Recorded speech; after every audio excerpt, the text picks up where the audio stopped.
নমস্কার বন্ধুরা, study with Sudip চ্যানেলে স্বাগত। আজকের ক্লাসে আমরা জিওগ্রাফি থেকে প্রশ্ন দেখব। এই প্রশ্নগুলো ওয়েস্ট বেঙ্গল পিএসসি কন্ডাক্ট করা সব পরীক্ষার জন্য ইম্পর্টেন্ট, কারণ এই প্রশ্নগুলো ডব্লিউবিপিএসসি দ্বারা কন্ডাক্টেড ডিফারেন্ট এক্সামে এসেছে। সো প্রশ্নগুলোকে সেখান থেকেই কালেক্ট করা হয়েছে। তাই আজকের ক্লাসটা ক্লার্কশিপ অ্যাসপিরেন্ট ছাড়াও যে এক্সামগুলো সামনে রয়েছে, যেমন ডব্লিউবিপি বা কলকাতা পুলিশ, তাদের জন্যও কিন্তু আজকের ক্লাসটা বেশ ইম্পর্টেন্ট, কারণ এই ধরনের প্রশ্ন 10th লেভেলের গ্রুপ ডি এই ধরনের এক্সামে কিন্তু জিজ্ঞেস করেই থাকে, এমনকি ওয়েস্ট বেঙ্গল পুলিশেও জিজ্ঞেস করা হয়। এর আগে আমরা ক্লার্কশিপের জন্য সাবজেক্ট ওয়াইজ 2004 থেকে 2019 পর্যন্ত পিওয়াইকিউ সলভ করেছি, আর সেই সমস্ত ভিডিওর লিঙ্ক এই ভিডিও ডিসক্রিপশনসে দেওয়া রয়েছে। তোমরা যদি এখনও দেখোনি তো দেখে নেবে। আর তোমাদের মধ্যে যারা চ্যানেলে নিউ আছো কিংবা চ্যানেলকে এখনো সাবস্ক্রাইব করোনি, তাদেরকে বলবো যে চ্যানেলটাকে সাবস্ক্রাইব করে নাও আর বেল আইকনটা অবশ্যই প্রেস করে দাও, যাতে প্রত্যেকটা ক্লাস ও নিউ জব আপডেটসগুলো তোমার কাছে সহজেই পৌঁছে যেতে পারে। তাহলে আর না দেরি করে শুরু করা যাক আজকের ক্লাসটা। দেখে নেব আমরা আজকের প্রথম প্রশ্ন। নিচের কোন নদীটি দুইবার কর্কট ক্রান্তি রেখা অতিক্রম করে? কর্কট ক্রান্তি রেখা মানে হচ্ছে ট্রপিক অফ ক্যান্সার। তো কোন নদীটা ট্রপিক অফ ক্যান্সারকে দুবার ক্রস করে, এটাই প্রশ্নে জিজ্ঞেস করা হয়েছে। এটা দেখো ওয়ার্ল্ড জিওগ্রাফি থেকে প্রশ্নটা, তো এর সঠিক উত্তর হয়ে যাবে লিম্পোপো নদী। আর এই প্রশ্নটাই যদি ইন্ডিয়ার রেসপেক্টে জিজ্ঞেস করতো যে ইন্ডিয়ার কোন নদী ট্রপিক অফ ক্যান্সারকে দুবার ক্রস করে, তো ইন্ডিয়াতে এরকম একটাই নদী আছে, আর সেই নদীটার নাম হচ্ছে মাহি নদী বা মাহি রিভার। ঠিক আছে, লিম্পোপো নদী কোন দেশে অরিজিনেট হচ্ছে, কোন দেশে অরিজিনের, তো দেশটার নাম হয়ে যাবে সাউথ আফ্রিকা। এটা সাউথ আফ্রিকা থেকে বতসোয়ানা থেকে জিম্বাববে, আর জিম্বাববের পরে মোজাম্বিক গিয়ে ইন্ডিয়ান ওশিয়ানে গিয়ে মিশে যায়। ঠিক আছে, লিম্পোপো নদী কিন্তু সেকেন্ড লংগেস্ট রিভার আছে, যে ইন্ডোনেশিয়াতে গিয়ে মিশে আফ্রিকা থেকে। ঠিক আছে, প্রথম যেটা হচ্ছে সেটা হচ্ছে জামবেজি, যেটা অপশন ডিতে তোমাদের লেখা রয়েছে, জামবেজি নদী। ঠিক আছে, নেক্সট প্রশ্ন দেখব আমরা। দক্ষিণ সুদানের রাজধানী কি? খুব ইজি প্রশ্ন, এর সঠিক উত্তর হয়ে যাবে অপশন বি, জুবা। নেক্সট প্রশ্ন দেখব আমরা। ফোকাসের ঠিক ওপরের পৃথিবীর পৃষ্ঠের স্থানকে বলা হয়। অনেকেই এর উত্তরটা একবারই করে দেবে, এক চান্সই করে দেবে, কিন্তু তোমাদের মধ্যে অনেকেই আছো যারা হয়তো ফার্স্ট বলতে পারো বা ফ্রেশার্স আছো, যারা প্রথমবার গভর্নমেন্ট জবের প্রিপারেশন নিচ্ছ, তো তাদের জন্য আমি একটু বলে দিই। ফোকাস হচ্ছে সেই জায়গাটা যেখানে ভূমিকম্পের যে এনার্জিটা থাকে, যেটা স্টোর থাকে, আর যেখান থেকে সেই এনার্জিগুলো রিলিজ পেতে স্টার্ট করবে। ঠিক আছে, তো মাটির নিচে সেই জায়গাটাকে কিন্তু ফোকাস বলা হচ্ছে, আর মাটির উপরে সেই সারফেসটাকে বলা হয় এপি সেন্টার। তো অপশন সি হয়ে যাবে কারেক্ট উত্তর। ঠিক আছে, একটা এক্সাম্পল হিসেবে তোমাদেরকে বলি, ধরে নাও নেপালে ভূমিকম্প এসছে, তো অনেক সময় তোমরা নিউজে হয়তো শুনে হবে কথাটা, যে নেপালে ভূমিকম্প এসছে আর তার এপি সেন্টার হচ্ছে কাঠমান্ডু। তার মানে কি, কাঠমান্ডুর মাটির নিচে সেই ফোকাসটা ছিল, যেখান থেকে এই আর্থকুয়েক বা ভূমিকম্পের এনার্জিটা কিন্তু রিলিজ করছিল, এনার্জিটা মুক্তি পাচ্ছিল। ঠিক আছে, নেক্সট প্রশ্ন দেখব আমরা। উড়িষ্যায় লোহার আকরিকগুলি ড্যাশ এ অবস্থিত। সোজা করে যদি বলি তো উড়িষ্যায় কোন কোন ডিস্ট্রিক্টে আয়রন ওরের মাইন্স রয়েছে, এটাই প্রশ্ন জিজ্ঞেস করা হয়েছে। কোনোভাবে একটু টাইপিং মিস্টেক হয়েছে বলে অপশন বি আর অপশন এটা সেম হয়ে গেছে, কিন্তু অপশন সিতে দেখো লেখা রয়েছে উভয় 1 এবং 2। তার মানে বিতে এমন কোনো নাম ছিল, এমন কোনো ডিস্ট্রিক্টের নাম ছিল যেখানে আয়রন ওরস ইজিলি অ্যাভেলেবেল আছে উড়িষ্যায়, তো সেই ডিস্ট্রিক্টটার নাম হয়ে যাবে কেন্দুঝড়। তার মানে ময়ূরভঞ্জ আর কেন্দুঝড় ডিস্ট্রিক্টে কিন্তু আয়রন ওরস অ্যাভেলেবেল আছে উড়িষ্যাতে। ঠিক আছে, অপশন সি হয়ে যাবে কারেক্ট উত্তর। নেক্সট প্রশ্ন দেখব আমরা। রিও শীর্ষ সম্মেলন কিসের সাথে যুক্ত? খুব ইজি প্রশ্ন এটা, এটা অনেকবার রিপিট হয়েছে। এই প্রশ্নের সঠিক উত্তর হয়ে যাবে জীব বৈচিত্র্য সংক্রান্তে কনভেনশন। অপশন এ হয়ে যাবে কারেক্ট উত্তর। ঠিক আছে, মানে রিও সামিটটা বায়োলজিক্যাল ডাইভার্সিটির সাথে যুক্ত আছে। ঠিক আছে, এটাকে কিন্তু মনে রাখবে আর্থ সামিটও বলা হয়। আর এটা কবে হয়েছিল? তো এটা 1992 সালে অনুষ্ঠিত হয়েছিল, 1992। ঠিক আছে, নেক্সট প্রশ্ন দেখব আমরা। নিচের কোনটি একটি ক্রান্তীয় মহাসাগরের স্রোত? তো ক্রান্তীয় মহাসাগরের স্রোত জিজ্ঞেস করেছে, ট্রপিক্যাল ওশিয়ান কারেন্টের কথা বলছে এখানে। তো এর সঠিক উত্তর হয়ে যাবে অপশন ডি, উপসাগরীয় স্রোত বা গালফ কারেন্ট। ঠিক আছে, অ্যাকচুয়ালি দেখো এখানে কারেন্টের ব্যাপারে তোমাদেরকে পুরো ডিটেলে একটা ক্লাস করাতে হবে, আদারওয়াইজ এইভাবে তোমরা বুঝবে না জিনিসটাকে, কিন্তু অনেকেরই আমি কমেন্টে দেখছি যে বেশিরভাগ তোমরা এমসিকিউ এই ইন্টারেস্টেড আছো। সো তার জন্যই কিন্তু আমি এমসিকিউ প্র্যাকটিস করাচ্ছি। আদারওয়াইজ যারা ডাব্লিউবিসিএস এর প্রিপারেশন নিতে চাও, এখন যেহেতু দেখো নোটিফিকেশন আসেনি 2024-এর, তো তার জন্যেই আমরা একটু টাইমের অ্যাডভান্টেজে আছি। সো আমি বলবো যে তাদের জন্য শনিবার রবিবার করে কিন্তু একটা ডিটেল ক্লাস হবে, যেখানে চ্যাপ্টার আর টপিক ধরে ধরে কিন্তু এক্সপ্লেন ফোকাস থাকবে। এমসিকিউজে কিন্তু খুব বেশি একটা ফোকাস থাকবে না, ঠিক আছে? কারণ এখানে কোশ্চেনের সংখ্যা অনেক বেশি থাকছে, আর যখন এক্সপ্লেনেশন করাবো তো তখন কিন্তু এমসিকিউজ খুবই লিমিটেড থাকবে। ফোকাস থাকবে আমাদের যে আমরা নতুন কিছু শিখি, যেই টপিকগুলো আমাদের পড়া নেই সেই টপিকগুলোর আমরা একটু ডিটেলে এই ক্লাসটা করি। তো এখানে এই প্রশ্নগুলো তুমি একটু অ্যান্সার্সগুলোকে ব্রেনে রাখার চেষ্টা করো, যেইটুকু যেখানে প্রয়োজন আমি সেইটুকুটা এক্সপ্লেন করে দিচ্ছি। নেক্সট প্রশ্ন দেখবো আমরা, ড্যাশ পৃথিবীর চৌম্বক ক্ষেত্রের জন্য দায়ী। প্রশ্নে বলা হচ্ছে যে কোন এরিয়াটা কিন্তু আর্থ ম্যাগনেটিক ফিল্ডের জন্য দায়ী রয়েছে বা রেসপন্সিবল। অপশনসে দেখতেই পাচ্ছ mantle crust, core, outer core আর ইনার কোর রয়েছে। তো এর সঠিক উত্তর হয়ে যাবে আউটার কোর, অপশন সি হয়ে যাবে কারেক্ট উত্তর। আর্থ সারফেসের যেটা একদম আউটার মোস্ট লেয়ার রয়েছে সেটার নাম হয়ে যাচ্ছে ক্রাস্ট, আর এটা কিন্তু সব থেকে থিন বা সব থেকে পাতলা লেয়ার, ঠিক আছে? এরপরেই থাকবে তোমার মেন্টাল, তারপরে থাকবে কোর। কোরকে আবার দুটো ভাগে ডিভাইড করা হয়েছে, একটা হচ্ছে আউটার কোর, একটা হচ্ছে ইনার কোর। আউটার কোরটা লিকুইড ফর্মে থাকে আর ইনার কোরটা কিন্তু সলিড ফর্মে থাকে। তো ম্যাগনেটিক ফিল্ড বা চৌম্বক ক্ষেত্রের জন্য যেটা দায়ী, যেটা রেসপন্সিবল, সেটা হবে আউটার কোর, ঠিক আছে? নেক্সট প্রশ্ন দেখব আমরা, সিয়ামের আধুনিক নাম কি? এই প্রশ্নটা কিন্তু বেশ রিপিটেটিভ প্রশ্ন।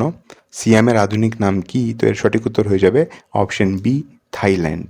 নেক্সট প্রশ্ন দেখব আমরা, নিজের কোন দেশে মুসলমানদের সর্বাধিক জনসংখ্যা রয়েছে? তো এর সঠিক উত্তর হয়ে যাবে অপশন সি, ইন্ডোনেশিয়া। ইন্ডোনেশিয়াতে বলতে পারো প্রায় যে 87 থেকে 88% পপুলেশন কিন্তু মুসলিম ধর্মকে ফলো করে। নেক্সট প্রশ্ন দেখব আমরা, একটি কৃত্রিম নেভিগেশন চ্যানেলকে কি বলা হয়? কৃত্রিম বা ম্যানমেড বলতে পারো। তো এর সঠিক উত্তর হয়ে যাবে অপশন এ, ক্যানাল, ঠিক আছে? আর্টিফিশিয়াল নেভিগেশন চ্যানেলকে কি বলা হয়? তো এর সঠিক উত্তর হয়ে যাবে ক্যানাল। আর ইন্ডিয়ার সব থেকে বড় ক্যানাল কোনটি?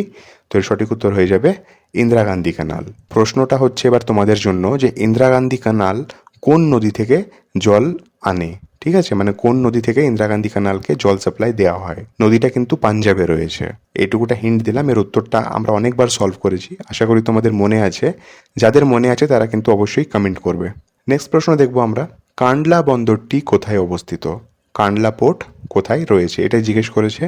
তো আমরা সবাই জানি যেটা গুজরাতে আছে, কিন্তু অপশানে দেখো গুজরাট তো দিয়েছে, কিন্তু গুজরাতের পার্টগুলোর নাম দিয়েছে, ঠিক আছে? গুজরাট কোথাও লেখা নেই, শুধু পার্টগুলোর নাম দিয়েছে। তো এর সঠিক উত্তর হয়ে যাবে কাচ উপসাগরে, অপশন এ হয়ে যাবে কারেক্ট উত্তর, ঠিক আছে? কাচ উপসাগরে কিংবা গালফ অফ কাচও আমরা এটাকে বলে থাকি, ঠিক আছে? দুটো একই কথা।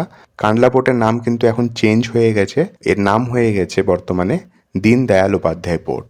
আচ্ছা, নাম চেঞ্জ হওয়াতে মনে পড়লো, তোমাদের মধ্যে যারা এখনও আমাদের টেলিগ্রাম গ্রুপে নও তাদেরকে বলে দিই যে আমি কিন্তু গ্রুপে ইন্ডিয়াতে যে শহরের নাম চেঞ্জ হয়েছে, যেগুলো পুরনো নাম আর যেগুলো নতুন নাম, তো সেটার একটা ফাইল প্রোভাইড করেছি। তো সেখানে সবকটা স্ট্যাটিক জিকে রয়েছে, তো তুমি সেটা গ্রুপ থেকে কিন্তু ডাউনলোড করে নেবে, ঠিক আছে?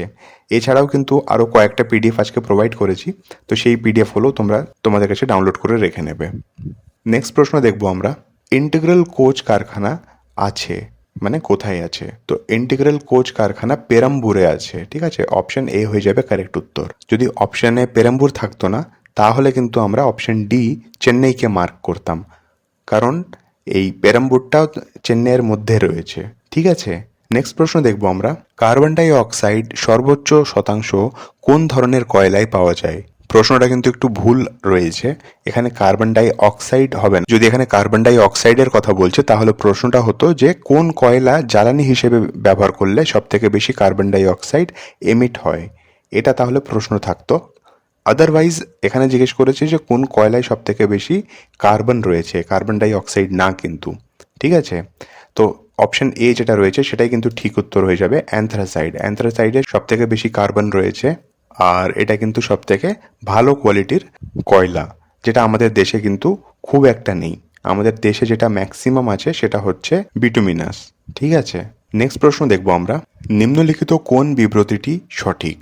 এখানে আমাদেরকে সঠিকটা বেছে নিতে হবে। প্রথমে রয়েছে ধারওয়ার রকে প্রাকৃতিক গ্যাস পাওয়া যায়, এটা একদম ভুল। ধারওয়ার রকে মেনলি আয়রন ওরস পাওয়া যায়, যেটা কর্ণাটক রিজনে রয়েছে। ঠিক আছে, নেক্সট হচ্ছে কোডারমাতে মাইকা পাওয়া যায়, এটা একদম কারেক্ট, অপশন বি হয়ে যাবে কারেক্ট উত্তর আমাদের। কোডারমাতে মাইকা রয়েছে, এমনকি এটাকে মাইকা বেল্টও বলা হয়। এটা কোথায় আছে? তো এটা ঝাড়খণ্ডের সাদার্ন পার্টে রয়েছে। ঠিক আছে, নেক্সট দুটো আমরা একটু দেখে নেব। কোডাপ্পা সিরিজ হীরার জন্য বিখ্যাত। তো কোডাপ্পা সিরিজ কিন্তু শুধুমাত্র যে হীরার জন্য বিখ্যাত তা না, হীরার সাথে সাথে কিন্তু আরও অন্য অন্য মিনারেলসও পাওয়া যায় এখানে। সো শুধুমাত্র হীরার জন্য বিখ্যাত বলাটা ঠিক হবে না। আর লাস্ট রয়েছে আরাভালি পর্বতে পেট্রোলিয়াম খনি পাওয়া যায়, তো একদমই ভুল এটা। আরাভালিতে কিন্তু লাইমস্টোন পাওয়া যায়। ঠিক আছে, বা চুনা পাথর যেটাকে বলে থাকি। নেক্সট প্রশ্ন দেখব আমরা, ভারত কখন আন্তর্জাতিক সুনামি সতর্কতা ব্যবস্থা গ্রহণ করেছিল? তো এর সঠিক উত্তর হবে অপশন বি হয়ে যাবে, ভুল লেখা আছে এটাও। এখানে অপশন বি হয়ে যাবে 2005। ঠিক আছে, নেক্সট প্রশ্ন দেখব আমরা, মধ্যপ্রদেশের শিবপুরী জাতীয় উদ্যান নিম্নলিখিত কোনটির জন্য বিখ্যাত? তো এর সঠিক উত্তর হয়ে যাবে অপশন ডি, চিতাবাঘ এবং দাগযুক্ত হরিণের জন্য এটা বিখ্যাত। আর শিবপুরী জাতীয় উদ্যানের কিন্তু আরেকটা নাম আছে, সেটা হবে মাধব ন্যাশনাল পার্ক। এই মাধব ন্যাশনাল পার্কটা কিন্তু মাধবরাজ সিন্ধিয়ার যে গোয়ালিয়রের রাজা ছিলেন, ওনার নামের উপরেই কিন্তু নাম রাখা হয়েছে পার্কটার। ঠিক আছে, নেক্সট প্রশ্ন দেখব আমরা, নিচের কোন রাজ্যে দাম্পা টাইগার রিজার্ভ রয়েছে? আর এর সঠিক উত্তর হয়ে যাবে অপশন সি, মিজোরামে। ঠিক আছে, এটা ইন্ডিয়া বাংলাদেশ বর্ডারে রয়েছে, মানে মিজোরামের দিক থেকে ইন্ডিয়া বাংলাদেশ বর্ডারে রয়েছে এটা। নেক্সট প্রশ্ন দেখব আমরা, কোন বন্দরটি প্রাকৃতিক বন্দর নয়, মানে আর্টিফিশিয়াল রয়েছে সেটা, তাই তো? এর সঠিক উত্তর হয়ে যাবে অপশন এ, চেন্নাই। নেক্সট প্রশ্ন দেখব আমরা, নাপতা ঝাঁকরি বিদ্যুৎ প্রকল্প কোথায় অবস্থিত? এটা কোথায় আছে? তো এটা হিমাচল প্রদেশে আছে। আর যদি নদীর নাম জিজ্ঞেস করে তো নদীর নামটা হয়ে যাবে সতলজ নদী। ঠিক আছে, নেক্সট প্রশ্ন দেখব আমরা, পাটকাই পাহাড় কোন পর্বতমালার অন্তর্গত? আর এর সঠিক উত্তর হয়ে যাবে পূর্বাঞ্চল, অপশন বি হয়ে যাবে কারেক্ট উত্তর। এইটুকুটা যদি তোমরা জানো যে পাটকাই পাহাড়টা কোন স্টেটে রয়েছে, তাহলেও কিন্তু এর উত্তরটা তোমরা করতে পারবে। পাটকাই বোম পাহাড় কোথায় রয়েছে? এটা অরুণাচল প্রদেশে রয়েছে। নেক্সট প্রশ্ন দেখব আমরা, শবরীমালা নিচের কোন রাজ্যে অবস্থিত? তো এর সঠিক উত্তর হয়ে যাবে কেরালা, অপশন সি হয়ে যাবে কারেক্ট উত্তর। এটা একটা তীর্থস্থান, আর শবরীমালার পাশেই কিন্তু একটা টাইগার রিজার্ভ রয়েছে, সেটার নাম হচ্ছে পেরিয়ার টাইগার রিজার্ভ, সেটাও কিন্তু কেরালাতেই অবভিয়াসলি। নেক্সট প্রশ্ন দেখব আমরা, হ্রদ অধ্যয়নকে কি বলা হয়, বা লেক স্টাডিকে কি বলা হয়, এটাই প্রশ্নে জিজ্ঞেস করা হয়েছে। এর সঠিক উত্তর হয়ে যাবে অপশন এ, লিমনোলজি। এখানে দেখো আরেকটা রয়েছে অপশানে পোটোমোলজি। পোটোমোলজি হচ্ছে স্টাডি অফ রিভার্স, যদি তুমি নদীর অধ্যয়ন করো সেটাকে কিন্তু পোটোমোলজি বলা হয়। ঠিক আছে, নেক্সট প্রশ্ন দেখবো আমরা, ভারতের নিচের কোন বন্যপ্রাণী অভয়ারণ্যে গন্ডার সংরক্ষণ প্রকল্প চলছে? এর সঠিক উত্তর হয়ে যাবে অপশন সি, কাজিরাঙ্গা, যেটা আসামে রয়েছে, তাই তো? নেক্সট প্রশ্ন দেখবো আমরা, সাতপুড়া এবং বিন্ধ্যা পর্বতের মধ্যে কোন নদী প্রবাহিত হয়? তো সাতপুড়া আর বিন্ধ্যার মধ্যে নর্মদা নদী প্রবাহিত হয়, অপশন ডি হয়ে গেল আমাদের কারেক্ট উত্তর। ঠিক আছে, নেক্সট প্রশ্ন দেখব আমরা, ভারতীয় উপমহাদেশের নিচের কোনটি গ্রীষ্মকালে নিম্নচাপের অঞ্চল হয়ে ওঠে? নিম্নচাপের অঞ্চল মানে লো প্রেশারের কথা বলছে এখানে, তাই তো? তো দেখো, যেই অঞ্চলে লো টেম্পারেচার হবে গরমকালে, তো তার মানে বুঝতেই পারছো যে সেখানকার আর্থ সারফেসটা গরম হয়ে যাবে, আর আর্থ সারফেস গরম হওয়ার ফলে কিন্তু সেখানকার এয়ারটাও গরম হবে, আর হাওয়াটা ওপরের দিকে উঠে যাবে, আর তার জন্যই কিন্তু এই নিম্নচাপ ব্যাপারটা সৃষ্টি হবে, তাই তো? তো এরকম কোন জায়গা আছে? এর সঠিক উত্তর হয়ে যাবে অপশন সি, উত্তর পশ্চিম ভারত। ঠিক আছে, নেক্সট প্রশ্ন দেখব আমরা, জায়েদ মৌসুমে কোন ফসল চাষ করা হয়? এটার একটা আমি ডিটেল ক্লাস নিয়েছি তোমাদের ফুড এসআই যখন পড়াচ্ছিলাম, তখন কিন্তু সব রকমেরই মানে এগ্রিকালচারের পুরো একটা চ্যাপ্টার তোমাদেরকে করিয়েছিলাম, আর ওখানে কিন্তু অনেকগুলো এমসিকিউ আমরা প্র্যাকটিস করেছিলাম। তোমরা যদি সেই ভিডিওটা দেখতে চাও তো এই ভিডিও ডিসক্রিপশনসে আমি তোমাকে লিঙ্ক দিয়ে দেবো, সেখান থেকে তুমি ডাইরেক্ট দেখতে পারো সেই ভিডিওটাকে। আর আমি বলবো যে যদি তোমার এই বিষয়ে নলেজ নেই বা কোনো রকমের কনফিউশন আছে, তো সেই ভিডিওটাকে কিন্তু অবশ্যই দেখবে। ওখানে সব রকমের ডাউট ক্লিয়ার করানো হয়েছে, এমনকি কিছু ট্রিক্স দেওয়া হয়েছে যার সাহায্যে তুমি কিন্তু এই ধরনের ফসল বা কোন সিজনে কি চাষ করা হয় সেটাকে ইজিলি মুখস্থ করতে পারবে। ঠিক আছে, তো তো জায়েদ মৌসুমে আমরা কোন ফসল চাষ করে থাকি? তো বেশিরভাগ আমরা জায়েদে সবজি আর ফ্রুটস চাষ করি। তো অপশানে দেখতেই পাচ্ছ এতে তরমুজ রয়েছে, তো অপশান এ হয়ে যাবে কারেক্ট উত্তর। এখানে বাদবাকি দেখো সয়াবিন, ভুট্টা, পাট রয়েছে। তোমাদের মধ্যে যে যেটা পারো সেটা কমেন্ট করে জানাও যে কোনটা খারিফে পড়ছে আর কোনটা রাবিতে পড়ছে। ঠিক আছে, নেক্সট প্রশ্ন দেখব আমরা, দক্ষিণ গোলার্ধে আন্টার্কটিকাতে ভারতের স্থায়ী গবেষণা কেন্দ্রের নাম কি? তো এর সঠিক উত্তর হয়ে যাবে অপশন ডি, দক্ষিণ গঙ্গোত্রী। নেক্সট প্রশ্ন দেখব আমরা, কুক্তি বন্যপ্রাণী অভয়ারণ্য নিচের কোন রাজ্যে অবস্থিত? তো এটা হিমাচল প্রদেশে রয়েছে, অপশন সি হয়ে যাবে কারেক্ট উত্তর। আর যদি সেই শহরটার নাম জিজ্ঞেস করে তো শহরটার নাম হয়ে যাবে চাম্বা। ঠিক আছে, কুক্তি বন্যপ্রাণী অভয়ারণ্য কিংবা কুক্তি ওয়াইল্ড লাইফ স্যাংচুরি। নেক্সট প্রশ্ন দেখব আমরা, মেলঘাট টাইগার রিজার্ভ কোন রাজ্যে অবস্থিত? তো এর সঠিক উত্তর হয়ে যাবে অপশন এ, মহারাষ্ট্রে। আর মহারাষ্ট্রে যদি ডিস্ট্রিক্ট জিজ্ঞেস করে তো ডিস্ট্রিক্ট হয়ে যাবে অমরাবতী। নেক্সট প্রশ্ন দেখব আমরা, সম্প্রতি কোথায় ইউরেনিয়ামের বিশাল খনি পাওয়া গেছে? তো এর সঠিক উত্তর হয়ে যাবে অপশন এ, অন্ধ্রপ্রদেশ। অন্ধ্রপ্রদেশের কোন জায়গা? তো জায়গাটার নাম হয়ে যাবে তুম্বলপল্লী। জায়গাটার নাম যদিও খুব একটা জিজ্ঞেস করে না, কিন্তু কোনো কোনো পরীক্ষায় এখন যা ডিটেলে প্রশ্ন জিজ্ঞেস করছে, সো যদি জিজ্ঞেস করেও তো সেটা তোমরা বলতে পারবে। অন্ধ্রপ্রদেশের সেই জায়গাটার নাম হচ্ছে তুম্বলপল্লী। ঠিক আছে, নেক্সট প্রশ্ন দেখব আমরা, বাল্টোরো হিমবাহটি অবস্থিত মানে কোথায় অবস্থিত? আর অবভিয়াসলি এটা হয়ে যাবে কারাকোরামে। কারাকোরামেই কিন্তু বেশিরভাগ গ্লেসিয়ার রয়েছে। তাদের মধ্যে সবথেকে বড় গ্লেশিয়ারের নাম হচ্ছে সিয়াচিন গ্লেশিয়ার। নেক্সট প্রশ্ন দেখব আমরা, পলি মাটিতে উৎপন্ন নিম্নলিখিত ফসলের মধ্যে কোনটির প্রচুর পরিমাণে জলের প্রয়োজন? তো অপশন সি হয়ে যাবে কারেক্ট উত্তর। ধানের কিন্তু সবথেকে বেশি জলের প্রয়োজন হয়। নেক্সট প্রশ্ন দেখব আমরা, ঝুম কি? এই প্রশ্নটা যে আমরা কতবার করেছি আর কত মানে ডিফারেন্ট ডিফারেন্ট ফর্মে এই প্রশ্নটা আমাদেরকে জিজ্ঞেস করেছে। তো ঝুম হচ্ছে একটা কাল্টিভেশনের টাইপ কিংবা চাষ করার একটা ধরন। ঠিক আছে, তো এর সঠিক উত্তর হয়ে যাবে একটি ধরনের চাষাবাদ, অপশন ডি হয়ে যাবে কারেক্ট উত্তর।